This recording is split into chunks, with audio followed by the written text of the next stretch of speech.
Halo Pak Wibawanto, sebelumnya saya ingin mengucapkan terima kasih atas pembelajaran yang telah diberikan.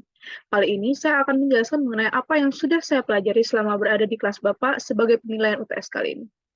Jadi, hal yang saya dapatkan dari pelajaran keamanan internasional adalah hal di mana saya mulai menyadari bahwa studi keamanan memiliki keterikatan yang sangat erat dengan program hubungan internasional. Dalam hal ini, saya mendapati bahwa ada beberapa pembagian terkait bidang hubungan internasional. Ini yang dimana terdapat beberapa tingkatan mulai dari sistem internasional, subsistem internasional, unit MNCs dan negara, subunit, serta individu. Lalu juga terdapat beberapa pengertian mengenai keamanan yang terlihat dalam berbagai macam unit, mulai dari objek referensi, aktor sekuritasi, hingga aktor fungsional. Selanjutnya, sedalam teori keamanan ini juga mengaitkan beberapa sektor, mulai dari militer, ekonomi, sosial, bahkan politik, hingga lingkungan. Nah, di dalam kasus yang sangat eksklusif ini, prasyarat keamanan tidak bisa menjamin adanya elakan pengaruh dari luar yang berguna untuk mengukur pengaruhnya, sehingga kita bisa memandang hal tersebut dari 4 sisi, yaitu terdapatnya pengukuhan status quo, terjadinya transformasi dalam dan luar, hingga penghamparan.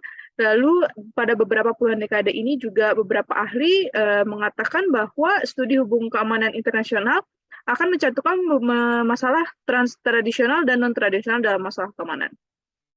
Kemudian saya juga mendapatkan pelajaran baru mengenai keamanan yang dimana saya mulai menyadari bahwa keamanan adalah suatu inti dari semua kehidupan manusia, yang dimana ada hal yang mendasari gagasan keamanan yang terdapat dalam 4 asumsi utama yang saling berhubungan, antara lain keamanan dalam apa, dari apa, untuk apa, dan dengan cara apa. Nah, hal ini adalah hal yang sangat penting dan harus tetap diingat dalam setiap situasi hingga pelajaran apapun yang berkaitan dengan konsep HI, terutama keamanan. Saya juga mendapati bahwa beberapa ahli yang menggunakan lebih dari satu pendekatan untuk meneliti tentang studi keamanan ini, yang dimana hal itu adalah pendekatan normatif dan pendekatan instrumental. Nah, pada hubungan internasional, saya juga mulai mengetahui bahwa terdapat 3 paradigma pokok yang berhubungan dengan keamanan, yaitu keamanan nasional, keamanan internasional, hingga keamanan manusia.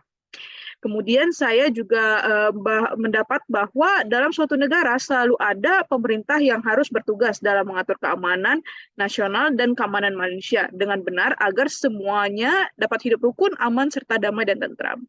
Kemudian Bapak juga mengajarkan bahwa di dalam keamanan nasional serta keamanan individu, kedua aspek ini sama-sama memberikan pengetahuan, yang dimana hal ini berisikan tentang beberapa kepentingan yang dimiliki oleh seorang individu dan negara agar dapat membangun hal yang disebut dengan sistem keamanan itu sendiri. Bagi saya, perspektif realis mendominasi paradigma studi keamanan internasional ini, yang dimana dalam perspektif realis, mereka juga memfokuskan visinya pada konsep keamanan yang sempit dan terbatas. Dan menurut ahli yang bernama Walt, studi keamanan dapat didefinisikan sebagai studi tentang ancaman atau kontrol kekuatan militer. Nah, pandangan ini sesuai dengan perspektif realis yang disebut dengan traditional security atau yang bisa kita sebut dengan keamanan tradisional. Nah, dalam pendekatan tradisional, keamanan didefinisikan sebagai geopolitik dan terbatas pada hubungan antar negara, lalu berurusan juga dengan isu-isu yang berkaitan dengan penggunaan nuklir hingga strategi militer. Nah, singkatnya, keamanan tradisional atau keamanan traditional security ini mengartikan ancaman yang terkait dengan negara adalah dan ancaman fisik dari luar. Jika kita membandingkan perspektif realisme dengan perspektif liberalisme dan konstruktivisme, maka isu-isu yang terkait keamanan dapat dilihat dari perspektif tersebut dirasa lebih luas dan lebih beragam. Nah, dalam ketiga perspektif itu, ancaman tidak terlihat hanya dalam kategori ancaman militer dan tidak hanya dalam interaksi antar negara saja, tetapi juga pada aktor lain dan juga yang aktif dalam hubungan internasional seperti organisasi antar pemerintah seperti PBB, Uni Eropa, ASEAN, kemudian ada organisasi non-pemerintah internasional seperti WWF dan Greenpeace, kemudian ada perusahaan multinasional, Unilever, CNN, dan CNBC, serta ada kejahatan terorganisir internasional seperti Yakuza, dan ada juga jaringan teroris internasional seperti ISIS, dan juga individu yang berperan penting dalam keputusan kebijakan keamanan internasional sendiri. Nah, gagasan tradisional dalam tentang keamanan itu sendiri berkaitan dengan penggunaan maupun ancaman penggunaan kekuatan dengan tindakan militer. Keamanan tradisional sendiri juga melampaui aksi militer dan berfokus pada jenis ancaman lainnya yang berdampak pada keberadaan manusia. Sehingga jika saya melihat dari definisi keamanan tradisional tersebut pada tingkat yang paling luas dengan adalah Konsepsi keamanan non-tradisional itu sendiri dapat merujuk pada pergeseran dari paradigma keamanan tradisional yang berpusat pada negara dan fokus militer yang menjadi cakupan banyak wilayah yang dimana tidak hanya berfokus pada bidang militer saja. Jadi pada hal yang sama, keamanan non-tradisional juga dapat dianggap sebagai payung yang lebih luas yang dimana dapat mencakup banyak serta tumpang tindih dengan cakupan yang luas dan juga mengarah kepada masalah keamanan manusia seperti keamanan kesehatan, keamanan lingkungan, keamanan ekonomi, keamanan pribadi, dan masyarakat. Nah, pendekatan keamanan non-tradisional ini juga menekankan peran kritis dan ketataan pada norma-norma internasional seperti hak asasi manusia dalam melindungi hak-hak masyarakat yang rentan dengan keamanan manusia dan negara-negara yang ingin dipastikan. Nah, pada saat yang sama juga peran ini penting tentang perlindungan dan pemberdayaan untuk memungkinkan masyarakat menjadi bagian dari pencapaian keamanan tersebut.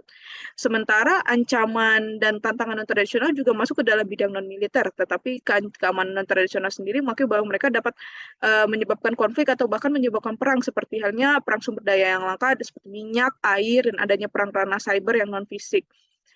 Adapun jika kita melihat bahwa sebagian besar ancaman keamanan non-tradisional bersifat transnasional dan mempengaruhi individu serta negara, sehingga penting untuk mengenali peran yang dimainkan negara dan membuat negara lain dapat bekerja sama dalam menangani ancaman lintas batas tersebut.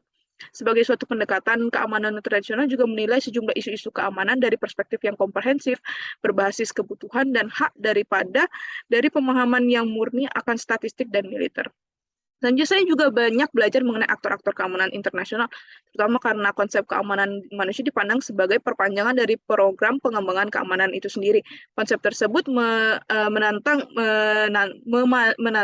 paradigma tradisional yang digunakan dalam studi keamanan. Nah, dalam studi keamanan, negara adalah sentral yang menjadi pusat diskusi.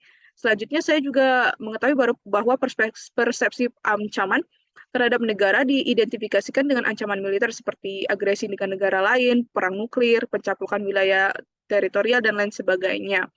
Hal ini juga menjadikan human security sebagai konsep yang layak dalam agenda internasional itu sendiri, yaitu menjadi perkembangan isu-isu global yang muncul sejak Perang Dingin, yang dimana dikarenakan negara-negara di dunia semakin terhubung erat, sumber ancaman baru serta lintas batas muncul. Oleh karena itu, paradigma keamanan tradisional tidak dapat mengikuti perkembangan. Karena keadaan tersebut menjadikan konsep human security menjadi agenda para aktor internasional dan tidak hanya negara tetapi juga organisasi internasional di seluruh dunia. Lalu terakhirnya Bapak juga banyak mengajarkan bahwa keamanan internasional telah menjadi fokus yang sama pentingnya dengan ekonomi, politik hingga bidang lainnya. Hal ini tidak dapat dipungkiri karena keamanan juga memiliki dampak yang secara tidak langsung sangat besar terhadap sektor lain.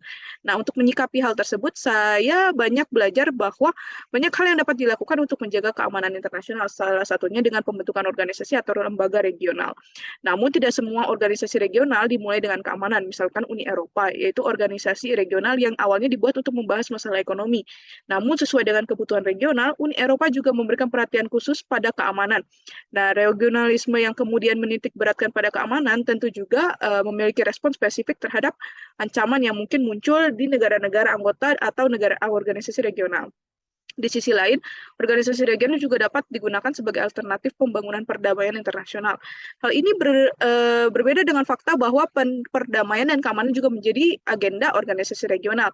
Bahkan di dalam buku bacaan Barry Busan itu sendiri menjelaskan bahwa regionalisme berfungsi sebagai penghubung antar konsep keamanan nasional dan keamanan internasional, yaitu merupakan dua konsep yang sangat berbeda. Dengan munculnya organisasi regional ini secara tidak langsung dapat dijadikan sebagai bukti integrasi transnasional, yang dimana integrasi antar negara yang keluar dari organisasi regional tersebut merupakan langkah awal untuk meminimalisir konflik. Nah, adanya kerjasama tersebut tentunya akan meningkatkan integrasi antar negara sehingga mengurangi terjadinya konflik. Nah, jadi saya dapat menarik benang merahnya bahwa dapat disimpulkan organisasi regional adalah organisasi yang dibuat oleh negara-negara dalam bidang tertentu yang memiliki kesamaan tertentu, yang dapat berupa kesamaan teritorial, politik, ekonomi, hingga kepentingan bersama. Nah, organisasi regional juga biasanya memiliki agenda yang kuat terkait keamanan dan perdamaian, terbukti dengan dibentuknya badan khusus untuk menangani masalah ini seperti ARF di ASEAN. Nah, secara tidak langsung, hal ini menunjukkan bahwa organisasi regional berperan penting untuk menjaga stabilitas keamanan kawasan yang kemudian dikaitkan dengan keamanan internasional. Organisasi regional bahkan dianggap sebagai jembatan antara keamanan nasional dan keamanan internasional. Agenda yang dimiliki oleh organisasi regional tersebut juga menunjukkan bahwa organisasi regional juga turut serta dalam kegiatan PBB yang agendanya adalah penciptaan perdamaian dunia. Sekian dari yang saya dapatkan dari pelajaran Bapak selama saya berada di kelas Bapak. Kurang lebihnya dimohon maafkan. Sekian dan terima kasih.